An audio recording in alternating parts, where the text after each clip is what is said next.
আমাদের study mapping চ্যানেলে সবাইকে স্বাগত। আজ আমরা টেস্ট অফ বেঙ্গল লেসন 3 এই চ্যাপ্টারের পেজ নাম্বার 40 থেকে দেখে নেব। Let's continue. It was 9:30 AM। এটা ছিল সকাল 9:30। They sat in the open courtyard in the pleasant morning sunshine. They sat মানে তারা বসেছিল, সিট মানে বসা, স্যাট মানে বসেছিল। In the open courtyard, courtyard মানে হচ্ছে উঠোন, ওপেন মানে হচ্ছে খোলা। তারা কোথায় বসেছিল বলো তো? খোলা উঠোনে বসেছিল। In the pleasant morning, pleasant মানে মনোরম, মর্নিং মানে তোমরা সবাই জানো সকাল, সানশাইন মানে হচ্ছে রোদ। তারা খোলা উঠোনে এক মনোরম সকালে রোদে তারা বসেছিল। মানে এক মনোরম সকালে রোদে তারা খোলা উঠোনের মধ্যে বসেছিল। Grandma had prepared hot luchis and potato curry for them. Grandma মানে হচ্ছে ঠাকুমা, হ্যাড প্রিপেয়ার্ড মানে তৈরি করেছিল, হট লুচিস গরম গরম লুচি, এবং পোটেটো কারি মানে হচ্ছে আলুর দম, ফর দেম মানে তাদের জন্য। ঠাকুমা তাদের জন্য গরম গরম লুচি এবং আলুর দম তৈরি করেছিল। গোগল ওয়াজ হাংরি, গোগল খুবই ক্ষুধার্ত ছিল।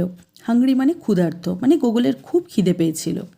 He found the food very tasty, tasty মানে হচ্ছে সুস্বাদু, তার কাছে খাবারটা খুবই সুস্বাদু লাগলো, মানে খুবই টেস্টি লাগলো। হি ওয়াজ লিকিং হিজ ফিঙ্গার্স, ফিঙ্গার্স মানে হচ্ছে আঙুল, লিকিং মানে হচ্ছে চাটা, সে তার আঙুলগুলো চাটছিল। তার মানে গোগলের কাছে খাবারটা এতটাই সুস্বাদু লেগেছিল, মানে খুবই টেস্টি লেগেছিল, যে সে আঙুলগুলো চেটেপুটে খাবারটা খাচ্ছিল। আফটার ব্রেকফাস্ট, ব্রেকফাস্টের পরে the children played in the courtyard, ছেলেমেয়েরা কোথায় খেলছিল? তারা উঠোনের মধ্যে খেলছিল ব্রেকফাস্টের পরে। টাইম পাস্ট কুইকলি, সময়টা খুব তাড়াতাড়ি পেরিয়ে গেল।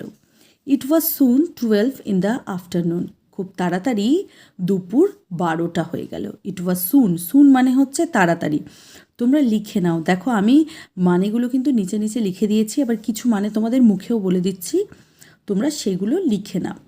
ইট ওয়াজ সুন 12 ইন দ্য আফটারনুন, খুব তাড়াতাড়ি দুপুর 12টা হয়ে গেল। গ্র্যান্ডমা ওয়াজ কুকিং লাঞ্চ, ঠাকুমা দুপুরের খাবার রান্না করছিল।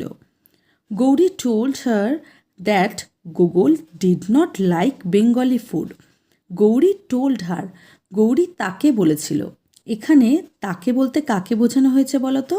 হার বলতে এখানে গ্র্যান্ডমাকে বোঝানো হয়েছে। গৌরী টোল্ড হার মানে গৌরী তাকে বলল, মানে গ্র্যান্ডমাকে বলল, দ্যাট মানে যে, বলল যে Gogol did not like Bengali food, Gogol বাঙালি খাবার পছন্দ করে না। Did not like, grandma smiled, ঠাকুমা হেসেছিল।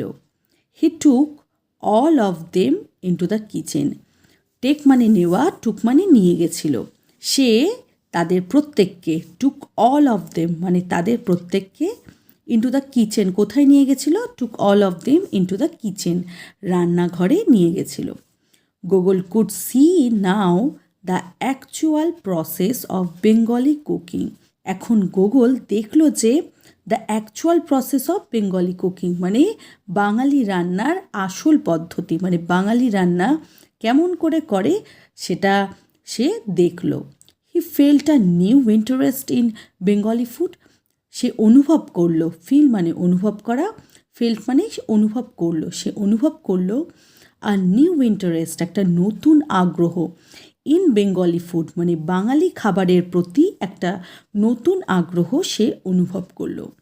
হি ate a hearty lunch of rice and rohu curry, hearty মানে হচ্ছে তৃপ্তিকর, সে একটা তৃপ্তিকর দুপুরের খাবার খেলো। রাইস মানে হচ্ছে ভাত, আর রহু কারি মানে হচ্ছে রুই মাছের ঝোল দিয়ে, সে ভাত আর রুই মাছের ঝোল দিয়ে সে তৃপ্তি করে দুপুরের লাঞ্চটা সারল।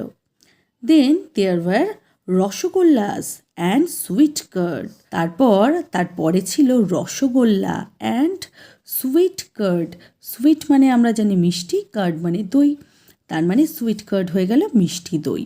ইন দ্য ইভিনিং, বিকেলবেলা, the children sat around grandma, sat মানে হচ্ছে বসেছিল, অ্যারাউন্ড মানে হচ্ছে চারপাশে। বিকেলবেলায় বাচ্চারা গ্র্যান্ডমা মানে ঠাকুমার চারপাশে, তোমরা যেমন বসো না ঠাকুমাকে ঘিরে বসো, তেমনি এইখানে বাচ্চারাও কি করেছিল, ঠাকুমাকে ঘিরে তার চারপাশে বসেছিল। অ্যান্ড হার্ড স্টোরিজ, আর গল্প শুনছিল। Gogol enjoyed eating peyajis, onion pakoras, a favourite Bengali snack. Gogol কি এনজয় করছিল বলো তো?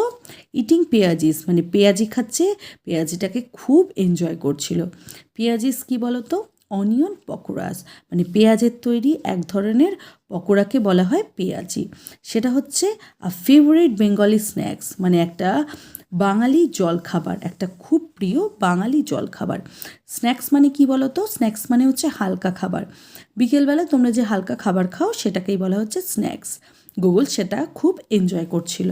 The family return to Kolkata in the evening মানে সন্ধ্যের সময় সেই ফ্যামিলি মানে পরিবার কোথায় ফিরে এলো? কলকাতায় ফিরে এলো। রিটার্ন মানে হচ্ছে ফিরে আসা, টু কলকাতা, কলকাতায় ফিরে এলো। It had been an unforgettable day for Gogol. এটা ছিল গুগলের কাছে একটা স্মরণীয় দিন। স্মরণীয়, আনফরগটেবল। ফরগেট মানে আমরা জানি ভুলে যাওয়া, আর আনফরগেটেবল মানে যেটাকে ভোলা যায় না, যেটাকে কখনোই ভোলা যায় না, সেটা আমাদের কাছে কি স্মরণীয়। সেটাই বলছে যে গুগলের কাছে সেই দিনটা ছিল স্মরণীয়। He has realised one important thing about Bengali food. সে উপলব্ধি করল। রিয়েলাইজ মানে হচ্ছে উপলব্ধি করা, ইম্পর্টেন্ট মানে হচ্ছে গুরুত্বপূর্ণ। সে বাঙালি খাবার সম্পর্কে একটা গুরুত্বপূর্ণ জিনিস উপলব্ধি করল। The taste of Bengal is closely related with love and care. সে উপলব্ধি কী করলো বলো তো? যে এই টেস্ট অফ বেঙ্গল, বাংলার স্বাদটা কি খুবই ঘনিষ্ঠভাবে সম্পর্কিত কার সাথে? ভালোবাসা এবং যত্নের সাথে। তাই তো, কারণ সে দেখেছে যে তার গ্র্যান্ডমা খুব ভালোবেসে তাদের জন্য খাবার রান্না করছিল। তাই বলা হয়েছে যে খাবারটা সে কীভাবে তৈরি করছিল? With love and care. এরপরে দেখো অ্যাক্টিভিটি 5-এ বলেছে match column A with column B. Grandma, Gogol, the children, the family. এখানে কয়েকটা সেন্টেন্স দিয়ে দিয়েছে। Found the food very tasty, খাবারটা খুবই টেস্টি মানে সুস্বাদু লেগেছিল। Return to Kolkata in the evening, সন্ধ্যের সময় তারা কলকাতা ফিরে এলো। Had prepared hot luchis and potato curry, কী প্রিপেয়ার করেছিল? গরম গরম লুচি আর আলুর দম। Hard stories told by grandma, গ্র্যান্ডমার থেকে গল্প শুনেছিল। দেখো গ্র্যান্ডমা কী হবে বলো তো? গ্র্যান্ডমা হবে had prepared hot luchis and potato curry. এটা হয়ে যাবে 1, কারণ গ্র্যান্ডমা গরম গরম লুচি আর আলুর দম তৈরি করেছিল। গুগল, এটা হবে found the food very tasty, গুগলের কাছে খাবারটা খুবই সুস্বাদু লেগেছিল। The children heard stories told by grandma, শিশুরা ঠাকুমার মুখ থেকে গল্প শুনেছিল।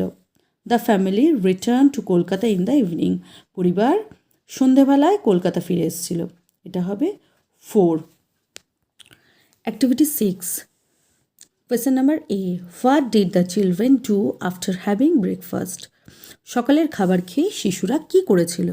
আনসারটা হবে after having breakfast the children played in the courtyard. সকালের জলখাবার খেয়ে শিশুরা উঠোনে খেলা করেছিল। Question number B, what did Gogol have for lunch. Gogol দুপুরের খাবারে কি খেয়েছিল? Gogol had rice and rohu curry for lunch. Gogol দুপুরের খাবারের জন্য ভাত এবং রুই মাছের কারি খেয়েছিল। Question number C, how did the children enjoy the evening. বাচ্চারা বিকেলবেলাটা কেমন করে উপভোগ করেছিল? The children enjoyed the evening hearing stories from grandma and eating পেঁয়াজিস। বাচ্চারা বিকেলবেলাটা ঠাকুমার কাছ থেকে গল্প শুনে এবং পেঁয়াজি খেয়ে উপভোগ করেছিল। Why was the day unforgettable for Google? গুগলের কাছে দিনটা স্মরণীয় কেন ছিল? The day was unforgettable for Google because he enjoyed everything. The green view of outside, tasty foods prepared by grandma with love and care. দিনটা গুগলের কাছে স্মরণীয় ছিল কারণ সে প্রত্যেকটা জিনিসকে উপভোগ করেছিল।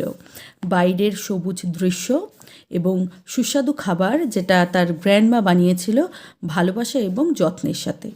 ভিডিওটা যদি ভালো লেগে থাকে তবে অবশ্যই লাইক, শেয়ার ও সাবস্ক্রাইব করে দিও। দেখা হচ্ছে পরের ভিডিওতে।